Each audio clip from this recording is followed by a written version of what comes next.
¿Se cruzan en algún punto la poesía y las matemáticas? Esa es la típica pregunta que se le hace muchas veces o se le ha hecho a grandes matemáticos. No lo sé, pero sí sé que un poeta chileno, genial, Juan Luis Martínez, intentó hacer ese cruce. Hizo poesía que era también, de alguna manera, matemática. Parodia de matemáticas, risa sobre las matemáticas y sobre la lógica. Escribió este magnífico libro, casi inencontrable, La Nueva Novela. Me refiero a Juan Luis Martínez. Y quiero partir citando un poema que es al mismo tiempo un texto matemático. Dados dos puntos, A y B, situados a igual distancia uno del otro, ¿cómo hacer para desplazar a B sin que A lo advierta? Plantéesele a A el siguiente problema. ¿Cómo haría A para desplazarse sin que B lo advierta? En el momento en que A se concentra en el problema, B se desplaza rápidamente. Esa es una. Y luego también tiene unos ejercicios que son tareas de aritmética. La suma, partamos por la vieja suma. Un ejemplo, un día jueves más una partida de ajedrez igual a la batalla de Waterloo. Ejercicio 1. Un grupo de almohadones más un gato de porcelana igual a Buda. Ejercicio 2. Una golondrina más la Revolución Francesa igual a las obras completas del Marqués de Sade. O esta otra. La edad de piedra menos una pompa de jabón igual a la ley de gravedad. Esa es la resta. El lago de los cisnes menos una página en blanco igual a una página en blanco. Vamos a la división. El océano Pacífico dividido por los 10 mandamientos es igual a un vaso de agua. Y la Venus de Milo dividida por una casa de chocolates igual a una niñita de 7 años. Juan Luis Martínez, quien dijo: ¿qué es la realidad? ¿Cuál es la realidad? La realidad es solo la base, pero es la base. La real es aquello que te chocará como realmente absurdo. El ser humano no soporta mucha realidad. El universo es el esfuerzo de un fantasma para convertirse en realidad. Y para conversar de esta realidad, como decía Juan Luis Martínez, para ver si detrás de esta realidad hay algún sentido, para ver si la matemática puede decirnos algo de la realidad que sea distinto a ella misma, para ver si las matemáticas es un juego inventado por la mente humana, un juego loco que puede llegar a ser absurdo en todo sentido. Para hablar de las matemáticas con pasión, está conmigo el matemático Ricardo Baeza, a quien le agradezco su presencia en esta belleza nueva. Gracias por la invitación. Ricardo, primero, ¿qué te surge? ¿Qué le surge a un matemático cuando un poeta que además tenía filtrado con la matemática, Juan Luis Martínez estudió ingeniería, cuando hace estas burlas, llevar el lenguaje matemático hasta el extremo del absurdo, a tratar de cargarlo de contenidos que a lo mejor no son, es puramente matemáticos? ¿Qué te pasa a ti cuando escuchas eso? Bueno, me llama la atención es el hecho de que él juega con las palabras, ¿ya? Porque en realidad es un juego, ¿ya? No hay un matemático siempre trata de buscar relaciones entre las cosas. Ajá. Eso es parte esencial de las matemáticas, es buscar las relaciones y a través de esas relaciones concluir verdades, ¿ya? Llegar a ciertas realidades como tú estabas hablando recientemente. Él juega con palabras que por ahí no tienen mucho sentido unas con otras, ¿ya? Pero sin embargo resulta algo hermoso.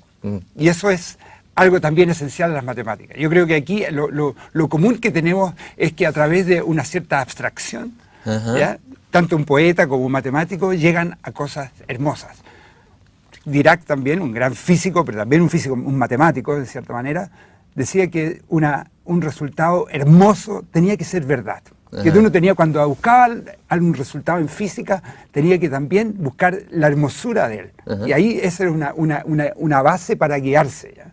Y yo creo que aquí en esta poesía también se ve eso, ¿ya? O sea, la belleza es una categoría todavía válida en la matemática. Por supuesto. Siempre se pensó que belleza y verdad era una idea platónica. No, sigue siendo una categoría válida. Definitivamente. Yo creo que las relaciones maravillosas que a veces existen contienen también una belleza intrínseca. Y claro, yo creo que los matemáticos la entienden mejor que otras personas. Por eso por eso termina siendo matemático. ¿Y por qué alguien es un poeta? Porque él entiende una cierta belleza distinta como la ven los demás y trata de transmitirla. el común de las personas que hacen otras actividades también se impregnan de esto, pero muy limitadamente con respecto a lo que siente el poeta o lo que siente un matemático. Pero los matemáticos también gozan de la belleza de sus resultados, ¿ya? Y eso es indiscutible. Y en eso nos parecemos a los poetas. Te voy a hacer una pregunta que yo sé que es muy difícil, que tal vez no ha resuelto ningún matemático, y que lo plantea en este libro La trama oculta del universo, John Barrow. Dice, si se le pregunta a un matemático ¿qué son las matemáticas?, no va a poder contestar a pesar de que esté sumergida y viviendo en ellas. Si alguien te pregunta ¿qué son las matemáticas? Difícil decirlo, es como cuando le pides a un pintor o a un poeta que te diga, que te interprete lo que hizo, o que alguien te diga a un pintor que diga que interprete el cuadro que hizo. A un matemático también le es realmente difícil. La matemática es lo que tú estás haciendo, ¿ya? La manera como tú trabajas, ¿ya? El métier mismo. Pero si tú tratas de dar una definición de las matemáticas, vas a caer en una limitación tan grande de las cosas que va a terminar siendo algo muy truncado. Hay una bonita expresión de Poincaré, ¿ya?, que definió también las matemáticas, que es el arte, ¿ya?, de darle dos nombres distintos a la misma cosa. Por ahí podríamos ver. Eso también tiene algo de poesía, ¿no es cierto? Sí. Tiene algo de poesía. Por ahí podríamos empezar a hablar, pero yo no trataría de limitar la matemática o muchas otras áreas, muchas otras ciencias, dando una definición de ella, porque te limita inmediatamente. Uno de los elementos que el mismo Einstein señaló alguna vez que más sorprende de la matemática es cómo algo creado por el hombre, a partir de una abstracción, conecte tan potentemente con la realidad. Sea quizás uno de los lenguajes que más toca la realidad. Sí, eso. A mí es lo que me sorprende desde afuera, mirando las matemáticas. Y a la gente la poesía y la literatura seguramente le da una envidia parida. Cómo hay un lenguaje, ojalá, la poesía tal vez en algunos momentos conecta, no siempre, pero la matemática tiene esa capacidad, siendo algo mental, algo que vive en el mundo de las ideas, digamos, de la abstracción, toque fuertemente, esté tan conectado y funcione tan bien con la realidad. ¿Por qué? ¿Cómo se da ese Eso es un misterio que yo creo que ningún matemático tampoco lo entiende bien, ¿ya? O sea, a lo mejor, bueno, la matemática es en parte de una creación del ser humano, o hay mucha discusión al respecto, porque hay las ideas intuicionistas o las ideas platónicas sobre lo que es matemática. Veamos esas dos ideas, explicarlas brevemente. Para un platónico, el hacer las matemáticas, el proceso de las matemáticas es algo descubridor. Tú vas descubriendo hechos. Tú creas tu base matemática y de hecho están todas las verdades automáticamente ahí, y tú lo que haces es descubrirlas. Para un intuicionista es al revés. Las matemáticas tú las vas construyendo, tú las vas creando. Entonces hay una discrepancia grave entre las dos, aunque no son incompatibles en mi manera de pensar. Yo creo que ambas cosas funcionan bien. Entonces, si tú mezclas ambas cosas, te das cuenta que el ser humano, si vemos la parte creativa de las matemáticas, no la parte de descubrir también, que por ejemplo tú puedes haber cubierto un sistema de axiomas, ¿no es cierto?, y tratas de encontrar todos los resultados que se basan en esos axiomas, podrían no tener nada que ver con la realidad, ¿no es cierto?, porque podría ser un axioma totalmente cosas fuera de serie. Pero si tú creas además, y yo creo que los axiomas que nosotros hemos siempre puesto están también de cierta manera fundamentados por nuestras percepciones de la vida real. Eso no lo podemos quitar. Entonces, tú vas creando cosas, o sea, que están relacionadas con el mundo diario. Contar, por ejemplo, yo veo aquí cosas, hay un montón de cosas discretas, es lo que yo veo, mi percepción. Entonces, me incita a distinguir, aquí hay más cosas que en otras. Entonces, empieza a aparecer la noción de número, etcétera, que son conceptos que son perceptivos. Hay también un famoso dicho de un gran matemático que decía: Dios creó los números y el resto lo hicieron los seres humanos. Yo no creo en Dios, pero igual yo creo que los seres humanos, pero creo en los números. Pero de todas maneras, yo diría que es increíble, volviendo a lo que tú decías, la relación de las matemáticas con la realidad misma. ¿Ya? Si tú ves, por ejemplo, hoy en día, cosas tan obvias, ¿ya? Tú usas un GPS. Yo dije el GPS. El GPS es algo hoy día que la gente casi, los agromensores o los agrónomos, hoy día tú ves los autos, ¿no es cierto? Ya están realmente dependiendo de este tipo de artefactos. O tú quieres ver la prevención de terremotos, por ejemplo, y tú quieres ver el movimiento de capas tectónicas pero ya en forma milimétrica dentro de un lapso de un año. todo eso lo puedes medir con matemáticas. Entonces las matemáticas son en la transmisión de montones de datos y cosas así. Las matemáticas son aptas ya para reflejar todos esos fenómenos. ¿Por qué? Bueno, eso es a lo mejor todos esos aparatos son un producto del hecho de que tú tengas las matemáticas desarrolladas también, ¿ya? Algo que también me ha sorprendido, a ver, por ejemplo, si vemos el caso de lo que fue la teoría de la relatividad de Einstein, que cambió nuestra manera de ver, por ejemplo, lo que es el espacio. Claro. Pero hubo un matemático o matemáticos que ya antes de que Einstein comprobara esta teoría, ya matemáticamente habían abierto el camino para una noción del espacio que el hombre no conocía empíricamente. O sea, hay un adelanto. Tremendo en eso. Por ejemplo, Riemann en el año 1850 ya tuvo la concepción de una geometría distinta. ¿Ya? Gauss también, ¿ya? De que había geometrías ¿ya? Donde la suma de los ángulos de un triángulo no era 180 grados, por ejemplo. Entonces ya empezaron a aparecer todos esos conceptos y se formaron el cálculo tensorial, ya la geometría diferencial. O sea, Einstein encontró ya la matemática precisa que él necesitaba para formular la teoría general de la relatividad. Pero es interesante también que la teoría de la relatividad especial, que Einstein por ahí, por el año 1905, ya formuló, ya la había formulado también simultáneamente, con pequeñas nuances ya distintas, Poincaré, que era un matemático. Ajá. ¿Ya la había formulado él? Tenía, pero prácticamente todas las mismas ideas, excepto una sola, que la constancia, la velocidad de la luz es constante en el vacío. Esa era o sea que todo se basaba en eso. Esa era la única diferencia, y eso fue el golpe de gracia que le dio Einstein a toda la mecánica clásica, ¿ya? Reconocer eso, ¿ya? La constancia de la luz.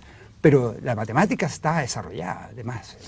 Yo he entrevistado a algunos astrofísicos, astrónomos, he leído algunos artículos así, de divulgación, que hablan de que hoy día la astronomía está en una especie de hoyo negro o de encrucijada, en el sentido de que solo puede se da cuenta que está ciega ante una realidad que la excede, que lo que ha dicho, lo que ha nombrado, es solo una parte mínima de algo que se llama, no sé cómo se le llama, un espacio oscuro, una realidad oscura, algo que no pueden ellos cuantificar, medir y nombrar, porque le faltan los instrumentos, o sea, falta ahí que algo suceda a lo mejor en las matemáticas. Por supuesto. Para que se dé ese salto en la astronomía. Y eso yo creo que es cierto. O sea, yo creo que está haciendo falta matemática nueva para tomar en cuenta ese tipo de fenómenos que recién estamos detectando ahora.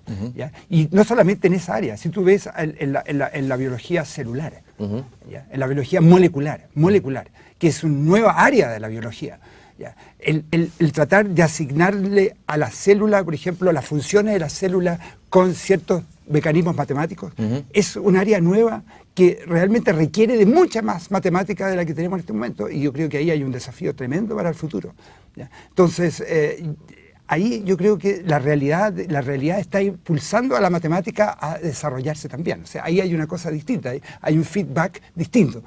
Antes, en muchas ocasiones, y yo creo que también en el futuro, la matemática ha sido un predecesor de lo que viene después, pero ahora ha sido al revés también. La física, los descubrimientos más experimentales están motivando también ya a desarrollar nuevas áreas de las matemáticas para poder dar cuenta de ello. Me imagino que también, y esto es una virtud, hay mucha matemática que podría ser inútil, entre comillas, así como hay poesía, que uno podría decir es inútil. Matemática que solo sirve para las matemáticas. Pero que la gracia es justamente una disciplina que pueda darse el lujo y la posibilidad de desarrollarse. Hablemos de estas matemáticas inútiles, tal vez nos podría dar tal vez incluso un ejemplo. Y esa es la belleza. Claro. Para mí gusto. Habiendo los matemáticos asesorados. Claro, y habiendo toda esta maravillosa, para mí la parte más bella de la matemática es su no aplicabilidad, su totalmente inutilidad completa. Había un matemático famoso ya, Hardy, del siglo pasado, ya, decía que su gran orgullo era que todo lo que él había hecho no servía para absolutamente nada. Yo comparto un poco su opinión. Pero, por ejemplo, ya, yo creo que son retos a la humanidad, ¿ya? Retos al espíritu, ¿ya? Ciertos problemas, ¿ya? Que han existido en matemáticas que, como tú dices, a lo mejor no sirven para nada, pero que también han servido para desarrollar otras áreas de la matemática, pero el problema mismo no tiene ninguna trascendencia si tú quieres mirarlo. Y por darte un ejemplo, hay muchos otros, ¿ya? Pero el ejemplo más típico, más conocido, es el famoso problema de Fermat, que acaba de ser resuelto hace un par de años atrás. ¿La teoría de Fermat fue resuelta? El problema famoso de Fermat. Y ya que me pusiste una pizarra aquí, por favor, enúncialo. Lo voy a anunciar, ¿ya? Y eso es un resultado reciente Primero, ¿quién era Fermat? Ubícanos. Fermat era un abogado francés, ¿ya? Yo soy pésimo para los años, para los datos, todas esas cosas, pero por lo menos unos 400 años atrás, ¿ya? Era un, a pesar de que eres matemático, tienes mala memoria numérica. Sí, pésimo. ¿Ya? Yo, no me hable de número de teléfono y cosas por el estilo, no tengo idea. Y soy pésimo para usar todas esas máquinas, y de hecho con el computador no funciona tampoco. El hecho es que este era un juez francés, ¿ya? Que tenía una afición por las matemáticas, y era un gran matemático, intrínsecamente. Un juez que incluso mandó gente a la horca. ¿Ya? Wow. Y, o sea, no digamos que algunos matemáticos son muy simples. ¿Ya? Y su pasión era la teoría de números. ¿Ya? Permanentemente estaba descubriendo resultados y nunca escribía las soluciones de los resultados, sino que le mandaba cartas a los matemáticos de la época, Bernoulli, Euler y cosas que vinieron después. Le mandaba cartas proponiéndole estos problemas. Y gozaba viendo que ellos sufrían porque no lo podían resolver, y él sabía la solución. Y entre ellos entonces propuso... Era un sádico de las matemáticas. También un sádico. Hay un famoso teorema, que es el teorema de Pitágoras, que dice que los lados de un triángulo de un triángulo rectángulo satisfacen esta ecuación. Si tú tienes un triángulo rectángulo, si esto es z, x e y, los griegos, ¿no es cierto?, descubrieron esa relación, ¿ya? Que había entre estas. Y no solamente los griegos, mucho antes que ellos, el teorema de Pitágoras. Este era el famoso, yo creo que lo sabían los babilonios mucho antes que él. Pitágoras lo transmitió, lo reconoció. Y tú puedes encontrar aquí, por ejemplo, y esto le sirvió en el pasado a los constructores, ¿ya? A los arquitectos, ¿ya? Si tú te fijas, para construir ángulos rectángulos, si tomas 3 al cuadrado más 5... 3 al cuadrado es 9, ¿ya? Más 4 al cuadrado son 16, 9 y 4 te da 25, que es 5 al cuadrado, ¿no es cierto? O sea, podías encontrar entonces, si tomabas un trozo de largo 3, 4 y 5, podías construir un triángulo rectángulo. Así que hay soluciones de esta ecuación con números enteros, que eran los únicos números que ellos conocían, los griegos, después muchos otros también. Los números como los conocemos ahora vinieron mucho después. Y lo que hizo Fermat fue borrar este 2 que aparece aquí y poner un n, un número natural, y afirmar que una ecuación de este tipo, con n, 3, 4 o cualquier otro número que venga, no puede ser soluble con números enteros, con números 1, 2, 3, 4, etc. Eso fue lo que propuso. Él lo dejó abierto. Lo dejó abierto y dijo que tenía una maravillosa demostración. Una maravillosa demostración, pero no la podía escribir.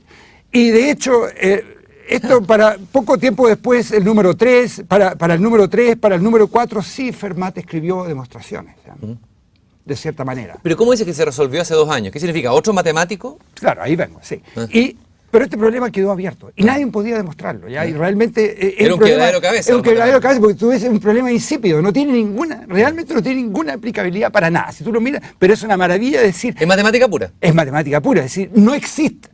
Decir una cosa así, ¿ya? Entre todos los infinitos números, que no existen números que satisfagan esta relación, es una cosa extraordinaria, porque ¿de dónde lo sacas, no es cierto? ¿De dónde sacas?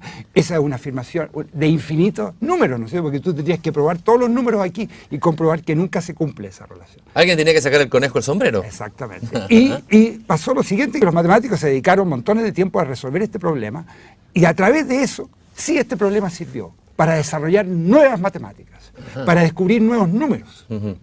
A ver, ¿un nuevo número, por ejemplo? Claro. Por ejemplo, te voy a mostrar números interesantes que aparecieron ahí. Esta pizarra. Es de la vieja escuela, pero es un homenaje a la vieja escuela chilena. Por ejemplo, pongamos x cuadrado más y cuadrado, que es más fácil que los otros, más sencillos, ¿ya? Si tú esto lo puedes escribir así, ya haces una abstracción, ¿ya? Si pones y raíz de menos 1, cosa que no existe, ¿ya? Por x menos y raíz de menos 1, tú tienes una identidad entre esto y esto. Así que este problema ya te sugiere inventar números de esta forma, con un número nuevo, que es raíz de menos 1. ¿Raíz de menos 1 sería el número nuevo? Un nuevo número, la raíz cuadrada de menos 1. Es un número que se llama imaginario. ¿Y eso qué abre ese número? Hay una nueva aritmética, una nueva manera de calcular, con nuevos números, ¿ya? Y que realmente han tenido una tremenda importancia, por ejemplo, en física teórica. ¿Ya? Los físicos trabajan con números, se llaman números complejos. ¿Ya? Pero Pero si cambias este 2 por un 3, por un 4, por un 5, por un 7, empiezan a aparecer también otros objetos que corresponden a la raíz de -1, que son las raíces enésimas. Las raíces enésimas, qué misteriosos suenan. Y, ¿sí? Y esos números sirven para reconstruir nuevos complejos matemáticos, ¿ya? Y eso ha abierto toda una área llamada teoría algebraica de números. Pues bien, esa es la contribución de este problema inocuo a una teoría que es la teoría de los números algebraicos, que por otro lado esa teoría de los números algebraicos ha permitido desarrollar la teoría de códigos, la criptografía, y todas esas son áreas que hoy en día tú encuentras tremenda aplicación. Así que si tú quieres un problema como esto, indirectamente... ¿Cuál es la criptografía, perdón? La criptografía es la transmisión de mensajes, ¿ya? Que tú quieres mandar un mensaje tuyo a otra persona, pero tú quieres que nadie lo descubra, qué es lo que estás transmitiendo. Entonces lo encriptas, ¿ya? Lo codificas de alguna manera y se lo pasas al otro. Pero tú tendrías que decirle al otro cómo decodificarlo, ¿no es cierto? Entonces, todo el mecanismo para mandar este mensaje y encontrar esa inscripción se llama criptografía. Cuando yo te escucho hablar y te veo tan apasionado, te brillan los ojos, las manos, el cuerpo, todo, ¿no? Como le sucede a un artista cuando está explicando su cuadro, o un poeta cuando está recitando un poema, veo que hay un placer, un placer místico. Ya hablamos de ese placer sí, en la vez pasada, no me lo saques, no, que me lo has sacado en cuenta un montón de veces. Pero me pareció notable eso. Claro, sí, pues es verdad. Es verdad que las matemáticas te producen a ti un placer físico. Físico también, sí, definitivamente. Ya no solamente intelectual, no. Tú tienes un placer ya casi digamos, sexual, ya, si tú quieres. ¿Ya? Hay una cierta relación con estas cosas. ¿Ya? Pero yo quiero volver al caso del matemático que descubrió esto, que se llama, que resolvió este problema, que es Andrew Wiles. Que para resolver este problema, que tú lo ves aquí, esto es un problema puro, así abstracto. Había otras conjeturas en las matemáticas que estaban relacionadas con la teoría que se llama de curvas elípticas, que también tiene que ver con criptografía y teoría de código. O sea, son cosas que tienen una tremenda aplicabilidad. Tu celular, que les encanta tanto a la gente, no sé, yo los odio, ya, pero a la gente los fetiches todas estas cuestiones, todas estas dependen de todas estas teorías de código, de la teoría de criptografía, de reticulados, o sea, de empaquetamientos de esfera, todas esas cosas que son netamente matemáticas están metidas en el desarrollo de todos estos artefactos ya, de los cuales los seres humanos hoy día se usan, pero no saben por qué, de dónde vienen. ¿Ya? ¿Cuál es tu área de trabajo e investigación en el último tiempo? O a lo que te has dedicado, de repente has tocado una sola tecla. ¿A qué te has dedicado tú dentro de las matemáticas? Yo trabajo en un área muy pura, pero también tiene que ver con empaquetamientos de esfera. Al principio he trabajado solamente en un área netamente algebraica que tiene que ver con invariantes de unos objetos que se llaman cuerpos, son invariantes cohomológicos. Eso dejémoslo de lado porque eso es demasiado técnico, no tiene mucho atractivo y es muy difícil tal vez explicarlo en pocas palabras. Y no es matemática muy relevante. Pero los matemáticos siempre tratamos de bajarnos el perfil. Pero he también trabajado en un área que está relacionada con la teoría de números y que está relacionada con lo que se llama empaquetamientos de esferas. Empaquetar esferas significa, tú tomas esferas, todas las esferas del mismo radio, un radio 1, esferas bien cerradas, y tú quieres amontonarlas en el espacio, pero de la manera más eficiente posible. Porque si tú pones esferas con esferas, te fijas que siempre queda espacio abierto entre uno y otro. Y por lo tanto es un problema económico también. Si tú quieres mandar, por ejemplo, un barco lleno de pelotas de fútbol, ¿no es cierto? A cierta parte, tu ideal es mandar el máximo número de pelotas de fútbol. Entonces, si las pelotas en vez de fútbol fueran de cemento, pongámoslo así, entonces tú dirías si yo pudiera llenar el barco, a lo mejor el barco se hunde. Pero en realidad el barco no se va a hundir porque va a haber tanto espacio abierto dentro de ella que no van a pesar tanto. Y no hay manera de ponerlas de tal manera que el espacio quede completamente lleno en un container. Entonces, la relación del volumen que llenan las esferas con el volumen donde están contenidas, eso es lo que se llama la densidad de empaquetamiento de estas esferas. ¿Cómo trabaja un matemático? Quiero que me lo expliques físicamente.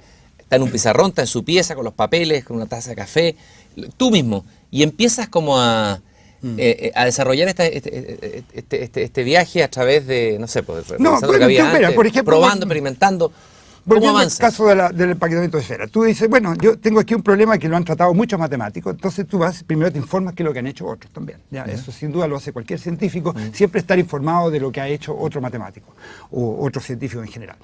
Y después entonces tú ves tu problema y tú ves, hasta aquí se ha llegado, pero estos otros problemas están abiertos. Ahora yo tengo una cierta inclinación por esta tendencia y empieza a trabajar, a probar experimentas también, hay mucho de experimentación en matemáticas, tienes alguna idea también, una idea totalmente abstracta que te vino, todo eso lo vas mezclando. ¿Ya? Pero hay un trabajo arduo de estar sentado con el papel, ¿ya? Y el lápiz, y también con artículos escritos por otras personas, con el teléfono también, ¿ya? Con la biblioteca. Pero te digo que el problema de empaquetamiento de esfera es tremendamente interesante porque tú te has relacionado con tantas áreas, ¿ya? Del saber en matemáticas y con la aplicabilidad que realmente de la cual hablamos al principio, ¿ya? Que te permite realmente encontrar, aunque tú no vayas en esa dirección, tú no tienes ninguna intención de hacer aplicabilidad, pero hay otras personas que sí pueden usar lo que tú haces, ¿ya? Y mi pequeña contribución, volviendo a lo que tú decías, ha sido estudiar ciertas constantes que se llaman constantes de Hermite, ¿ya? Que permiten estudiar la densidad de empaquetamiento de esferas, y encontrar valores de estas constantes. Me imagino que estar conectado con este mundo pitagórico, este mundo que tiene una fuerte eficiencia en el mundo, pero que es un mundo paralelo, el mundo de las matemáticas, un lenguaje propio, ¿no? De alguna manera también te desvincula con la realidad, ¿no es cierto? Te hace entrar en esferas que son distintas de la esfera práctica, común, de los sentidos. ¿Cómo es esa experiencia de habitar en ese otro mundo? Porque es un mundo paralelo. Paralelo, yo no sé, puede que sea paralelo o no, no sé, pero el hecho de que tú puedas abstraerte de problemas, de las cosas contingentes, ¿ya? Te da una cierta libertad, ya una cierta tranquilidad de espíritu tremenda. O sea, eso es una experiencia que yo se la deseo a todo el mundo, ¿ya? O sea, es increíble la experiencia que siente una persona cuando encuentra algo nuevo.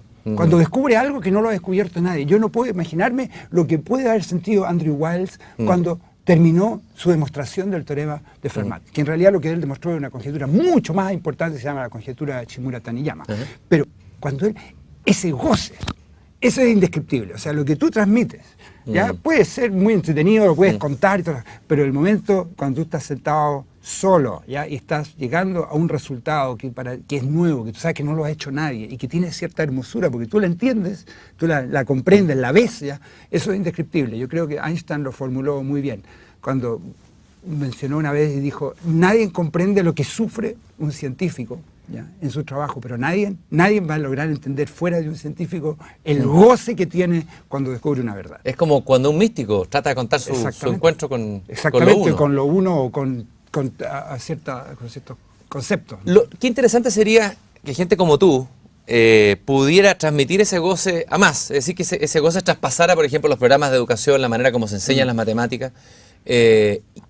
Hay una situación que la describió muy bien este matemático que se llama John Allen Paulos, en este libro El hombre anumérico, el analfabetismo matemático y sus consecuencias, en donde describe, con mucho dolor, porque él es un matemático que, como tú, amas las matemáticas, como la mayoría de la gente dice: a mí no me gustan las matemáticas, las aprendí mal, yo no me interesa este problema de los números. O sea, esa lejanía, incluso aceptar la ignorancia de matemáticas. Gente humanista, muy preparada, que no sabe nada de matemática, ni una especie de analfabetismo total. ¿Cuál es la causa de ese analfabetismo numérico descrito? Primero, ¿estás de acuerdo con que existe ese analfabetismo numérico? Sí, definitivamente. ¿Y cuál es la causa profunda? Porque existe, desgraciadamente, porque tú lo ves permanentemente, que alguien te dice: yo era malo para las matemáticas, me cargaba las matemáticas en el colegio. Yo creo que ese analfabetismo matemático es una causa de nuestra educación, de nuestro proceso educativo. Yo creo que las matemáticas, para poderlas gozar, tú no necesitas tener nada de especial, no ser una mente brillante, no tener las habilidades especiales para ser después un matemático que va a dedicar a la investigación. Pero para poder gozar las matemáticas no necesitas tener todo eso, sino que puede una persona común y corriente. Yo creo que todos los alumnos de todos los colegios podrían gozar de las matemáticas si se las enseñaran bien, si los profesores que enseñan las matemáticas entendieran. Si los libros que tuvieran fueran los libros adecuados. Por darte un ejemplo, yo estuve una vez hace años atrás en una comisión en el CEP, en el Centro de Estudios Públicos, donde analizamos los libros de matemáticas de los colegios, los libros de matemáticas hechos en Chile que se usaban en los colegios. Eran catastróficos, eran una lata, pero una lata de marca mayor, ¿ya? Llena de errores, repetitivos. Yo creo que era para quitarle las ganas a cualquier alumno para estudiar matemáticas. Nosotros hicimos un análisis súper exhaustivo de todos esos libros y recomendamos una serie de otros libros. Ya hay una serie de libros norteamericanos, ingleses, japoneses, muy buenos, ¿ya?, al respecto. ¿Cuál sería el cambio? Pero déjame terminar. Sí, claro. Pero yo creo que hay un problema serio con los profesores también. Hay muchos profesores que no entienden lo que están enseñando y no son capaces de transmitirle a los alumnos el interés, ¿ya? La hermosura que pueden tener ciertas cosas. los programas de matemáticas son malos, en el sentido que son repetitivos, son operativos, no les enseñan a pensar, no les enseñan a asociar esa matemática que les podrías tú enseñar con las cosas del diario vivir. Hay tantas posibilidades que simplemente se obvian y terminan solamente en nuestro programa en una cosa repetitiva, latosa, con profesores que no entienden lo que están enseñando. Si tú vas en general a los profesores de colegio, de buen nivel incluso, y les habla y le preguntas sobre la trisección del ángulo, sobre problemas como la trisección del ángulo, duplicación del cubo, que son problemas antiguos de la geometría formulados por los griegos y fueron resueltos recién en el siglo XIX. El siglo XIX fueron completamente resueltos. No se puede trisectar un ángulo, no se puede duplicar un cubo en general con regla y compás. Esas cosas ellos no las saben. Cosas que podrían transmitirse a los alumnos. Eso podrías enseñarlo. Geometría euclidiana podrías enseñarlo a los alumnos. Podrías enseñar tantas cosas hermosas, ¿ya? Combinatorias, cosas realmente que tienen que ver con distintas disciplinas de la matemática, y eso se pierde porque los profesores no están bien preparados. Vamos a hacer un juego, ya que tenemos un pizarrón de la vieja escuela chilena. Sí. Da la impresión de que antiguamente no habían tan malos matemáticos, que hay una tradición, hay una escuela de ingeniería. O sea, algo tiene que haber habido bueno en la vieja escuela, la vieja educación chilena. Yo creo que todavía hay, sí, todavía hay. No seamos tan pesimistas. Estamos aquí en esta cama, con las cámaras al frente, y tú tienes la posibilidad de hacer una primera clase para todos los estudiantes chilenos que nunca han entendido matemáticas, cuando han llegado todos los porros, los repitentes, yo incluido, que no me iba también en matemáticas. Estamos contigo ante este pizarrón que está llegando en este momento a miles de ciudades de Chile. ¿Cuál sería tu primera clase? Tu primera Pero suponiendo que los alumnos saben sumar, una cosa así. Pongámosle una cosa así, dame un poco, lógico, porque si no, yo no soy un pedagogo, claro. Y yo sé que uno puede empezar haciendo juegos, ya, de todo tipo de algo que uno... Pero yo te voy a dar un ejemplo. Ya, voy a borrar aquí ya, y esto es tremendamente ilustrativo, cómo podrías tú entusiasmar a alumnos. Pero por supuesto que ya saben sumar y conocen los números de 1 a 100. Pongámosle de 1 a 100 a 1. Por lo menos. Ya, pongamos. Entonces hay una famosa anécdota, y te la voy a contar con una anécdota. Y eso te demuestra lo que significa realmente poder pensar. Un profesor se refiere a un matemático famoso, Gauss, Carl Friedrich Gauss. Cuando Gauss tenía 9 años, estaba en el colegio, el profesor de matemáticas estaba aburrido, no tenía ganas de hacer nada, era un latoso ya. El profesor era un latoso, pero no sabía que tenía uno de los grandes genios de la humanidad ahí sentado en clase. Y dijo, yo no tengo ganas de hacer clase, voy a decirle a los alumnos que me sumen 1 más 2 más 3 más hasta 100. Y con esto los voy a tener entretenido 1 hora. Y eso lo puedes pedir a cualquier alumno de básica, ¿no es cierto? En segunda básica le podrías decir, sume estos números, ¿no es cierto? Y digo, con esto entonces van a empezar a sumar y los voy a tener entretenidos. Voy a ponerle el diario. Eso es latoso, ¿no es cierto? Eso es latoso. Terrible. Espantoso. Pero tú puedes hacer de esto algo entretenido. ¿Qué pasa si tú lo pones al revés? Pon así. Más 2 más 1, aquí venía 99. Y tiras una raya. Y miras y ves que 100 más 1 es 101. 99 más 2 es 101. Y lo que viene acá también, uno por encima del otro, todos son 101.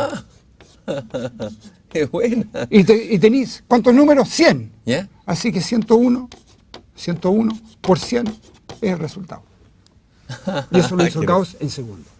¿Qué hay detrás de eso?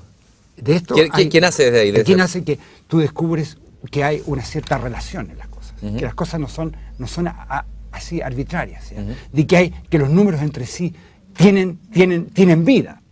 ¿Ya? De que tú puedes encontrar relaciones, que el hecho de que tú los pongas aquí partes, te das cuenta que están todos siempre en el mismo valor. ¿Ya? Que puedes obtener resultados, y este resultado es totalmente generalizable. Tú puedes enseñarle a generalizar, que eso es una de las grandes tareas de la matemática. No solamente de la matemática, de la ciencia. Si tú tienes algo, generalizarlo. Y poder resolver problemas de mucha más envergadura. Esa cosa tú la puedes enseñar aquí, podrías partir primero con 3 números, después con 4, y demostrarles que haciendo este juego siempre vas a tener el mismo pattern, ¿ya? La misma figura se te va a formar, se te va a transmitir. Ese tipo de fenomenología se la podrías enseñar a los alumnos. Claro. Entonces los números no son algo muerto, no es llegar y sumar, tienen relaciones entre ellos. Hay vida en los números. Hay vida, hay tremenda vida. O sea, en el fondo, así como se habla la letra muerta, se puede hablar de la matemática muerta. Hay una matemática muerta y una matemática viva. Claro, tú puedes matar cualquier cosa, puedes matar la poesía, puedes matar la música, puede ser una cosa, y así puedes matar la matemática. ¿Cómo decidiste tú esa decisión que una decisión del destino, convertirte en matemático, dedicar tu vida a la matemática? Porque la has dedicado, es más. Hoy día vives en Talca, incluso te fuiste a la provincia, estás en la Universidad de Talca, te alejaste del mundo, vives fuera de la ciudad. ¿Cómo me elegí del mundo? Talca también tiene Bueno, su mundo. sí, ¿ya? te alejaste del mundo urbano santiaguino. Sí, esa cosa horrible. Bueno, esa decisión, ¿cómo te vino? ¿Fue una epifanía? ¿Fue un profesor que te iluminó? ¿Eras bueno de la matemática desde siempre? ¿Cómo se dio ese cambio? Yo creo que mira, es extraño porque yo era re malo para las matemáticas en el colegio. Ya, hasta cuarto año hablo de humanidades, que no se entiende ese lenguaje, pero más o menos como debe ser primero medio, segundo medio, una cosa así. Hasta esa época yo era pésimo para las matemáticas, porque no tenía profesores que eran este tipo de profesores. ¿Ya? No hacían nada. Y tuve la suerte de tener un vecino que le gustaban las matemáticas. Y ahí, a través de sí, yo creo que estas cosas o te nacen solas, pero por lo general tú ves el caso de Wiles también. A Wiles, no estoy comparándome con él por ningún motivo, pero también fue alguien quien lo motivó. Siempre tienes que buscar algo a veces, puede que seas como Gauss, que era un genio en sí, ese sí que es insuperable, ya que él nació con eso, pero en general siempre obtienes una influencia externa de alguien que te motiva, porque tú necesitas, el ser humano necesita en general motivación, ¿no es cierto? Necesitamos algo que nos despierte, que nos llame la atención. Y este vecino mío, que yo lo quería mucho, me empezó a hablar de matemáticas, de otro estilo de matemáticas. Y eso fue para mí una nueva apertura. Y empecé a estudiar por mi cuenta. Yo creo que hasta en sexto de humanidad yo sabía todas las matemáticas que se enseñaba tercer año de ingeniería. Había estudiado cálculo tensorial, todas esas cosas, ¿ya? Por mi cuenta. Me gustó. O sea, fue una cosa que descubriste, oye, pero si esto es algo, un libro abierto, ¿ya? Y es hermoso y se entiende. Si lo que habían logrado hacer conmigo antes era no entender nada. Igual que mi profesor de inglés en el colegio me aterrorizaba. ¿Ya? Y el profesor de francés era una buena persona, pero también te aterrorizaba porque no te enseñaban. No te enseñaban. Si eso es enseñar, eso motiva a todo. Yo creo que tendríamos otra intelectualidad en Chile, que nos hace mucha falta, porque la intelectualidad en Chile está por los suelos en general, si tuviéramos motivación ya en el colegio. Yo creo que los niños necesitan eso y no lo estamos viendo. Ricardo, tú hablaste ahí de esa pasión que solo, lo que dijo Einstein, creo, ¿no? La pasión que solo tiene el científico cuando descubre algo. Bueno, estuve revisando los periódicos del día para ver qué había sobre matemáticas hoy, en el momento que estamos grabando. Y llegó una noticia que viene fechada desde China que dice: científicos chinos resuelven gran enigma matemático. Bueno, dije, ¿cuál será ese enigma? Dice: dos matemáticos chinos, Zhu Xiping y Cao Guidong, resolvieron la conjetura de Poincaré, un problema matemático enunciado en 1904 y que durante más de un siglo ha sido uno de los grandes enigmas de las ciencias exactas, afirmó hoy el periódico oficial Diario del Pueblo. Bueno. A ver, primero me gustaría saber qué es esa conjetura de Poincaré, y si tú eres escéptico o crees esta noticia que llega desde el cable. Mira, bueno, pasa lo siguiente, o sea, la conjetura de Poincaré es una conjetura que tal vez Poincaré mismo no la formuló tan explícitamente como se entiende hoy en día, pero dice más o menos lo siguiente: si tú tienes un objeto matemático que se llama una variedad compacta de dimensión 3, como por ejemplo una esfera completa, entera, rellena, ¿ya? Es una variedad tridimensional, ¿no es cierto? ¿Ya? Y esa variedad, entonces es un ejemplo de una variedad tridimensional, así entiendes. Las variedades son objetos matemáticos geométricos ya con una cierta estructura que no la puedo explicar aquí, pero es una estructura geométrica, ya como por ejemplo una esfera. ¿Ya? O una superficie también es una variedad dos-dimensional, pero una esfera compacta es una variedad tres-dimensional. Y así hay variedades de n dimensiones, se puede abstraer ese concepto, ¿ya? Y eso es parte de la matemática, abstraer. Entonces, ahora tú piensas abstractamente, toma una variedad compacta. Compacta significa limitada, ¿ya? Limitada, ¿ya? ¿Me entiendes? No puedes salirte de ella si tú te mueves en ella, ¿ya? Y aunque hagas un proceso infinito, llegas a un punto dentro de ella. Eso significa compacta, que nunca va a seguir hasta el infinito, te puedes seguir moviendo. No, está limitada en el espacio. Y si esta variedad además no tiene, por así decir, hoyos, lo cual significa, en el lenguaje matemático, es simplemente conexa. Pero simplemente conexa significa esencialmente, ¿ya? Que si tú tomas curvas dentro de ella, y esas curvas tú las puedes reducir, una curva cerrada, tú la puedes cerrar, y la puedes achicar y convertirla en un punto. Entonces, necesariamente esa variedad es una esfera. No hay otra. Son las únicas que tienen esa propiedad. Eso es lo que era la conjetura de Poincaré, esencialmente, en forma dicha más o menos así genérica. Y Ha habido tremendos esfuerzos por demostrarla, ya han habido realmente avances espectaculares, y en los últimos años se creó una técnica en geometría diferencial que se llama el Ricci Flow, ¿ya? El flujo de Ricci. Es una técnica ya para estudiar en geometría diferencial, ¿ya? Ciertos comportamientos ya de ciertos flujos, ¿ya? De campos vectoriales. Y con esta técnica, un matemático ruso, Perelman, hizo unos tremendos avances, y se supone, porque él no solamente está demostrando la conjetura de Poincaré, quieren demostrar una conjetura, un programa mucho más grande que se llama el programa de Thurston, que es un problema geométrico donde operan ciertos grupos sobre estructuras geométricas, igual que aquí, que en el caso de Fermat con Wiles, que demostró una cosa mucho más general, de lo cual eso era un pequeño corolario. Aquí también existe esta misma cosa. Hay un programa que se llama el programa de Thurston, que como corolario tiene la conjetura de Poincaré. Y lo que han querido atacar es eso. ¿Ya? Tú pides más, pero tienes mucho más herramientas para demostrar. Entonces demuestras eso.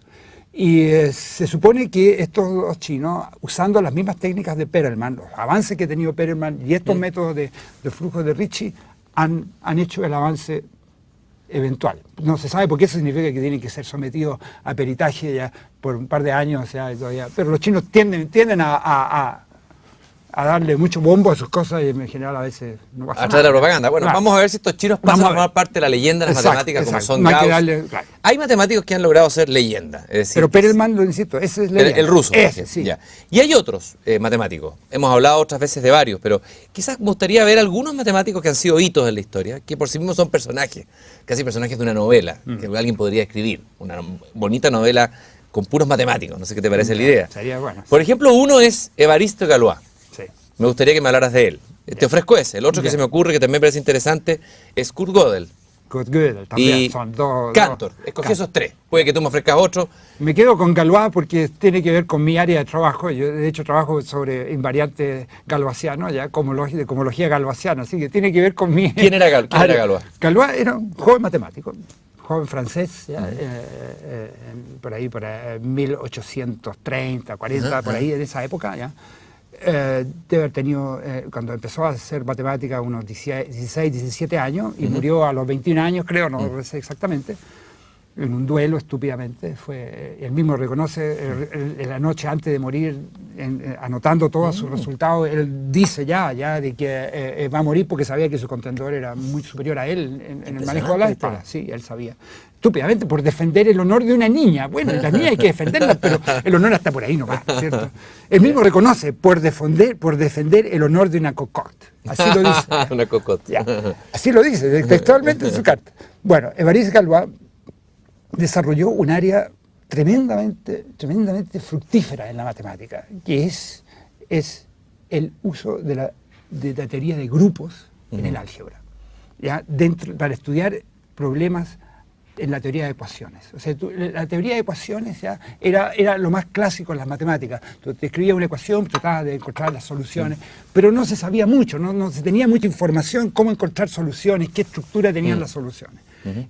Pero al mismo tiempo, simultáneamente, se había ido desarrollando lo que hoy día entendemos la teoría de grupos. La teoría de grupos son objetos matemáticos que tienen operaciones muy elementales, que es un producto, pero el producto tiene un inverso, o sea, tú puedes multiplicar uno por otro y te da un elemento que se llama el 1 o la unidad. O sea, es un objeto matemático muy simple, pero muy difícil de estudiar.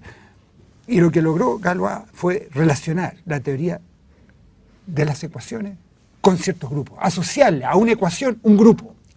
Asociarle a una ecuación un grupo y si tú conocías ese grupo, conocías la estructura de las soluciones. Y descubrió entonces de esa manera un resultado fundamental que ya se había sospechado y se tenía también información al respecto por otro matemático muy famoso, Abel, de esa época, de que la estructura del grupo asociado a una ecuación cúbica en general era no soluble.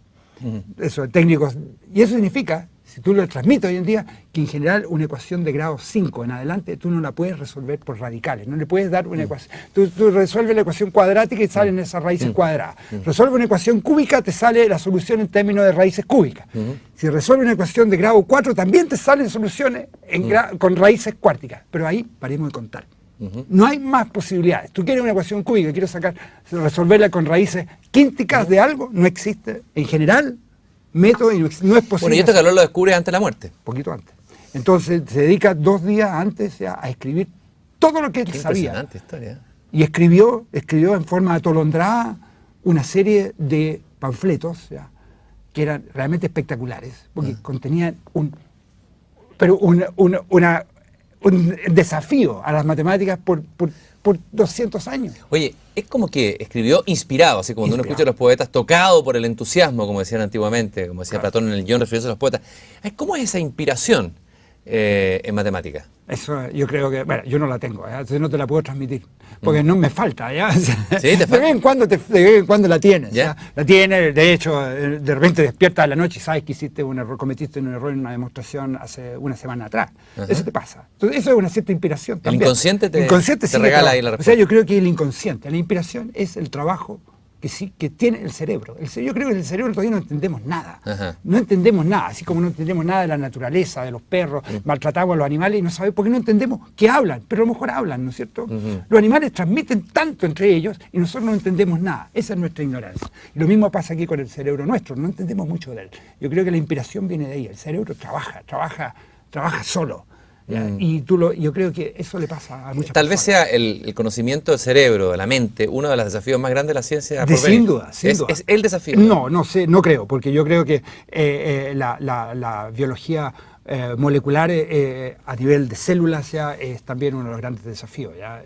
Pero el cerebro también, sin duda, yo creo que estamos en pañales. Hablemos de Kant. Ahí va a venir nueva matemática. ¿Sí? Ahí se va a necesitar nueva matemática. ¿Qué nueva matemática? Mira, por darte un ejemplo, una matemática combinatórica que sepa unir muchísima información, que pueda absorber mucha información de la que nosotros ni siquiera sospechamos. Esa matemática que pueda manejar ese tipo de cosas y convertirla en algo sistemático nos está haciendo falta.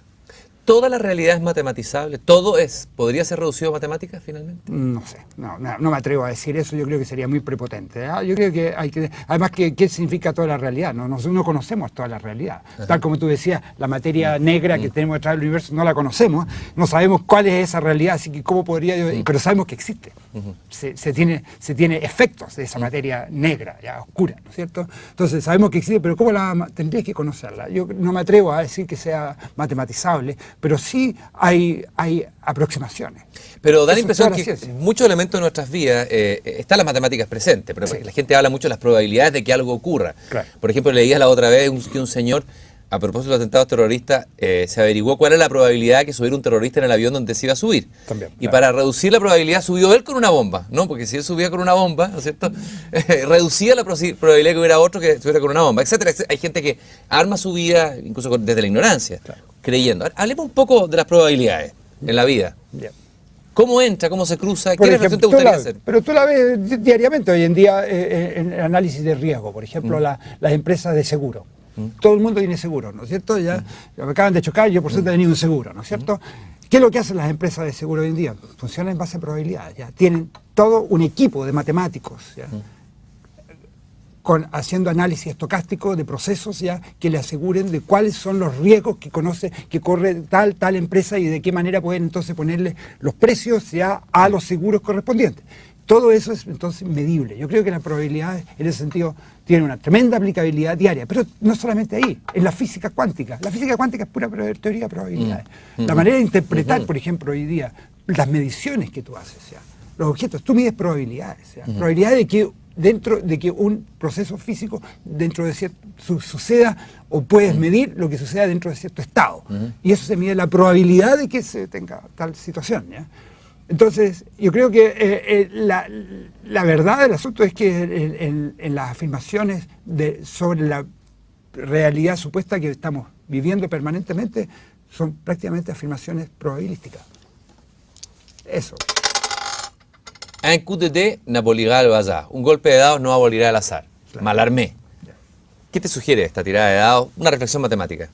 Bueno, que yo, primero que nada, no sé, no me sugiere mucho, te voy a decir francamente, ¿ya? Pero yo creo que sugiere que yo no voy a saber lo que va a venir, ¿ya? ¿Ya? Pero podría decirte, va a salir un 6 con una probabilidad un sexto, va a salir un cuarto con una probabilidad un sexto, pero que aparezcan estos dos números, también te lo puedo calcular, ¿no es cierto? Ya, pero tengo que multiplicar las probabilidades, ¿no es cierto? Entonces, yo podría calcularte esto, pero puede que yo pueda tirar estos números 100 veces, 1.000.000 de veces, y nunca me salga el sexto y el cuarto.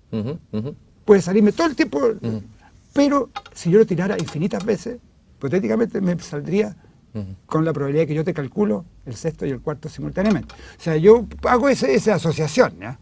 Pero más de eso no se me ocurre. Mis limitaciones intelectuales son... Está por ahí nomás. Oye, quedó un matemático en el tintero que era Cantor, que me parece, y ahí lo asocio con la palabra infinito, que es una palabra también muy manoseada, pero que existe como noción matemática. Pues, absolutamente. Él habló de dos tipos de infinito, ¿no es cierto? Actual, potencial, según tengo entendido. A ver, ¿qué te sugiere Cantor? Cantor es un gran genio, ¿ya? Yo creo que Cantor descubrió la esencia del infinito. La esencia del infinito es una cosa elemental, ¿ya? Un conjunto. Tú puedes... Entendamos primero la siguiente noción. Poner en correspondencia, tú tienes aquí ciertos objetos y acá tienes otros objetos ya, y los puedes poner en correspondencia uno con otro si aquí tienes la misma cantidad de objetos que acá. Si aquí tienes, por ejemplo, dos dados, y aquí tengo estas dos cosas, yo puedo poner este dado con esto en correspondencia y esto con esto, ¿no es cierto? Y digo, estos dos conjuntos tienen el mismo número de elementos, ¿no es cierto? Y si tengo tres, permíteme. Sí, claro. Puedo poner este vaso con el borrador, ¿no es cierto? Y esto, cada uno en correspondencia. Y digo, este conjunto y este conjunto tienen 3. Por lo tanto, la abstracción mía del número 3 es que yo tengo este conjunto y este conjunto los puedo poner en correspondencia biunívoca uno con otro. ¿Cuál es la gracia del...? Pero yo no puedo poner en correspondencia biunívoca, por ejemplo, este conjunto con 2 elementos con este con 3. ¿No es cierto? Me sobra siempre uno. Si yo asocio a este vaso, este me queda sobrando, ¿no es cierto? Entonces digo, este tiene más elementos que este. ¿Estamos? ¿No es cierto? Sí. ¿Qué es lo que significa que un conjunto es infinito ahora? Significa que yo puedo encontrar un pedazo de ese conjunto, le puedo sacar, por ejemplo, un elemento, y lo que me queda lo puedo poner en correspondencia biunívoca con el conjunto entero. Eso descubrió Kant. Un conjunto es infinito. Cuando yo tomo ese conjunto, tomo el mismo conjunto y le saco un pedazo, y con lo que me queda, igualmente puedo ponerlos en correspondencia. ¿Y qué consecuencias, si uno pudiera medir que un descubrimiento matemático, qué consecuencias tiene esto? Así como en escala, ¿qué es lo que hizo Cantor? ¿Llevó a qué? ¿Qué desató ahí?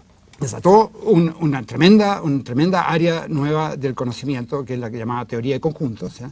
Que ha sido la base para la axiomática de las matemáticas. Aunque los matemáticos funcionamos sin preocuparnos mucho de los axiomas. Pero así de todas maneras, esa noción de infinito que encontró Cantor, que era medible, él descubrió todavía que hay distintos infinitos. Los infinitos pueden medirse. Hay infinitos más grandes que otros infinitos. ¿Puedes medir el infinito? Claro, mira, aquí por ejemplo toma una recta así y toma una recta más chiquitita. ¿Cuál dices tú que tiene más elementos? Más puntos. Por sentido común la de abajo, claro. Pero si yo uno esos dos puntos, los dos puntos extremos, y parto de aquí, uno este punto con esto, y lo corto, tengo acá, ¿no es cierto? Claro. Y puedo poner en correspondencia biunívoca todos los puntos de este segmento con este segmento. Así que tiene el mismo número de puntos. ¿No es cierto? Sí, cierto. Así que no tienen más puntos unos que otros. Entonces, ese tipo de noción fue la que trató Cantor y desató entonces desarrolló una nueva área que es la teoría de conjuntos, que llevó también a un tremendo desarrollo de lo que se llama la lógica matemática y la fundamentación de las matemáticas. O sea, ¿Y eso en nuestra vida? Y eso en nuestra vida hoy en día, porque mucha de esa teoría de conjuntos condujo también al concepto de desarrollar algoritmos, máquinas de Turing, procesos, computación, los computadores, todo eso proviene en parte de ahí también. Ricardo, y para cerrar, tú sabes que este programa va en la búsqueda de una belleza nueva. Esto lo hemos conversado otras veces. Nuevo tema, ya. Una belleza nueva, es un desafío que planteó el poeta Edgar Allan Poe. 4 condiciones para la felicidad: vida al aire libre, el amor de una mujer, el desapego de toda ambición y creación de una belleza nueva. Me interesa el tema y el misterio de la belleza. ¿Es verdad que detrás de la belleza hay un número irracional? Mira, volvemos a un tema de la última reunión que tuvimos. ¿Ya? Hay un número que siempre se ha asociado con la belleza, que es la sección áurea, ¿ya? Famosa, que Leonardo da Vinci, que hoy día está muy de moda a través del libro famoso el Código da Vinci. El Código da Vinci, que lo estoy leyendo, entretenido, pero no es ninguna cosa del otro mundo. ¿Ya? Ese número ha sido siempre asociado ya con la perfección. Y si tú lo miras ya en la naturaleza, lo ves perfecto. Por ejemplo, el desarrollo de la filotilaxis, no sé cómo se llama ya, cómo se desarrollan, por ejemplo, los pétalos, por ejemplo, o las hojas a lo largo de una rama. Ya. está regido en parte por este número famoso que se llama la sección áurea, que es muy sencillo. 1 más ¿Puedes raíz de escribirlo? Sí, 1 más raíz de 5 medios. 1 más raíz de 5 medios. Lo voy a borrar esto y lo voy a escribir de nuevo para que se vea mejor.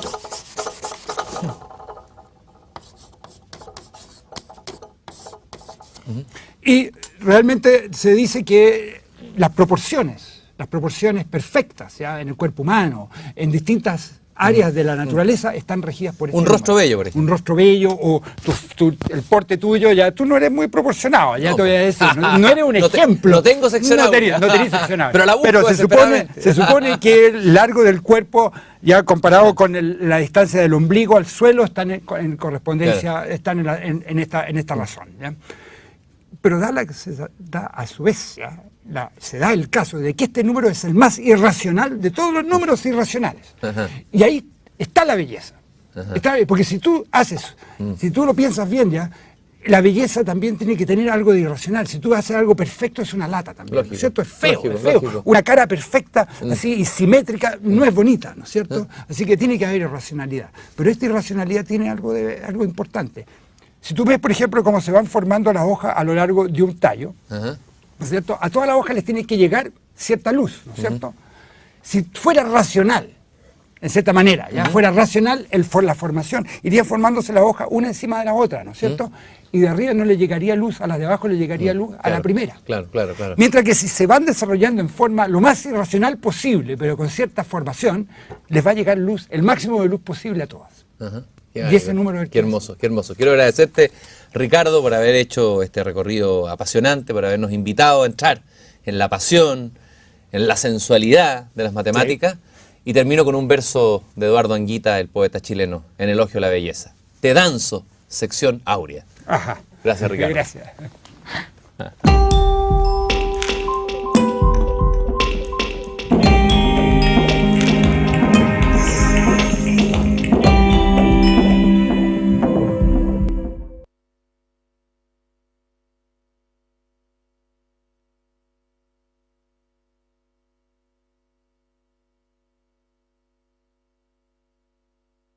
También, un gran físico, pero también un matemático, de cierta manera, decía que un resultado hermoso tenía que ser verdad. Ajá. Que uno tenía, cuando buscaba algún resultado en física, tenía que también buscar la hermosura de él. Ajá. Y ahí esa era una base para guiarse, ¿ya? Y yo creo que aquí en esta poesía también se ve eso, ¿ya? O sea, la belleza es una categoría todavía válida en la matemática. Por supuesto. Siempre se pensó que belleza y verdad era una idea platónica. No, sigue siendo una categoría válida. Definitivamente. Yo creo que las relaciones maravillosas que a veces existen contienen también una belleza intrínseca. Y claro, yo creo que los matemáticos la entienden mejor que otras personas. Por eso por eso termina siendo matemático. ¿Y por qué alguien es un poeta? Porque él entiende una cierta belleza distinta como la ven los demás y trata de transmitirla. El común de las personas que hacen otras actividades también se impregnan de esto, pero muy limitadamente con respecto a lo que siente el poeta o lo que siente un matemático. Pero los matemáticos también gozan de la belleza de sus resultados, ¿ya? Y eso es indiscutible. Y en eso nos parecemos a los poetas. Te voy a hacer una pregunta que yo sé que es muy difícil, que tal vez no ha resuelto ningún matemático, y que lo plantea en este libro La trama oculta del universo, John Barrow. Dice, si se le pregunta a un matemático ¿qué son las matemáticas?, no va a poder contestar a pesar de que esté sumergida y viviendo en ellas. Si alguien te pregunta ¿qué son las matemáticas? Difícil decirlo, es como cuando le pides a un pintor o a un poeta que te diga, que te interprete lo que hizo, o que alguien te diga a un pintor que diga que te interprete el cuadro que hizo. A un matemático también le es realmente difícil. La matemática es lo que tú estás haciendo, ¿ya? La manera como tú trabajas, ¿ya? El métier mismo. Pero si tú tratas de dar una definición de las matemáticas, vas a caer en una limitación tan grande de las cosas que va a terminar siendo algo muy truncado.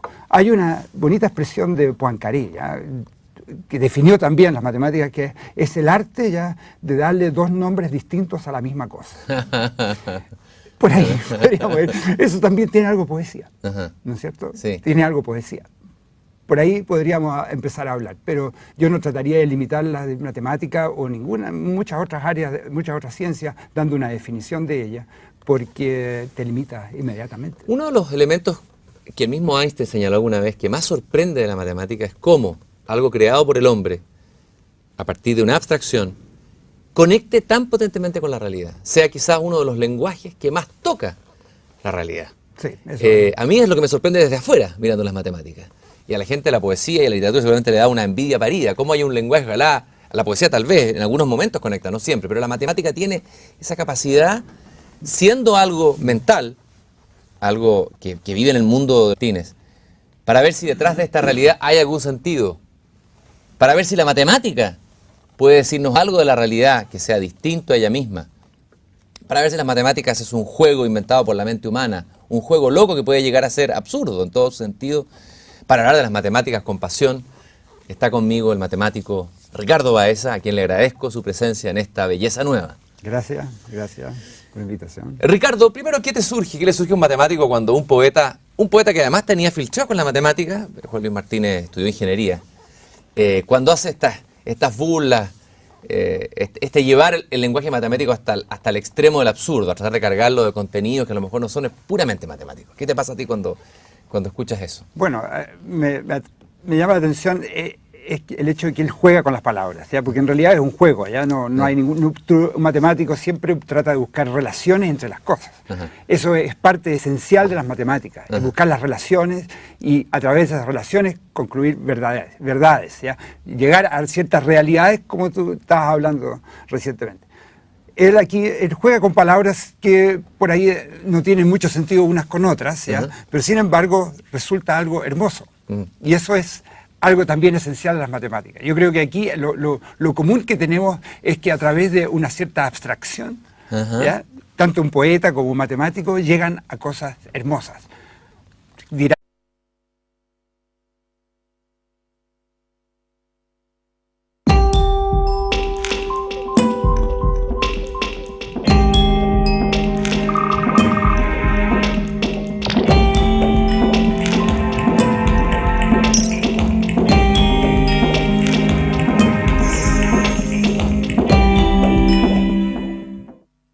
¿Se cruzan en algún punto la poesía y las matemáticas? Esa es la típica pregunta que se le hace muchas veces o se le ha hecho a grandes matemáticos. No lo sé, pero sí sé que un poeta chileno, genial, Juan Luis Martínez, intentó hacer ese cruce. Hizo poesía que era también, de alguna manera, matemática. Parodia de matemática, risa sobre las matemáticas y sobre la lógica. Escribió este magnífico libro, casi inencontrable, La Nueva Novela. Me refiero a Juan Luis Martínez. Y quiero partir citando un poema que es al mismo tiempo un texto matemático. Dados dos puntos A y B situados a igual distancia uno del otro, ¿cómo hacer para desplazar a B sin que A lo advierta? Plantéesele a A el siguiente problema. ¿Cómo haría A para desplazarse sin que B lo advierta? En el momento en que A se concentra en el problema, B se desplaza rápidamente. Esa es una. Y luego también tiene unos ejercicios que son tareas de aritmética. La suma. Partamos por la vieja suma. Un ejemplo. Un día jueves más una partida de ajedrez igual a la batalla de Waterloo. Ejercicio 1. Un grupo de almohadones más un gato de porcelana igual a Buda. Ejercicio 2. Una golondrina más la Revolución Francesa igual a las obras completas del Marqués de Sade. O esta otra. La edad de piedra menos una pompa de jabón igual a la ley de gravedad. Esa es la resta. El lago de los cisnes menos una página en blanco igual a una página en blanco. Vamos a la división. El océano Pacífico dividido por los 10 mandamientos es igual a un vaso de agua. Y la Venus de Milo dividida por una casa de chocolates igual a una niñita de 7 años. Juan Luis Martínez, quien dijo: ¿qué es la realidad? ¿Cuál es la realidad? La realidad es solo la base, pero es la base. La real es aquello que te chocará como realmente absurdo. El ser humano no soporta mucha realidad. El universo es el esfuerzo de un fantasma para convertirse en realidad. Y para conversar de esta realidad, como decía Juan Luis Martínez.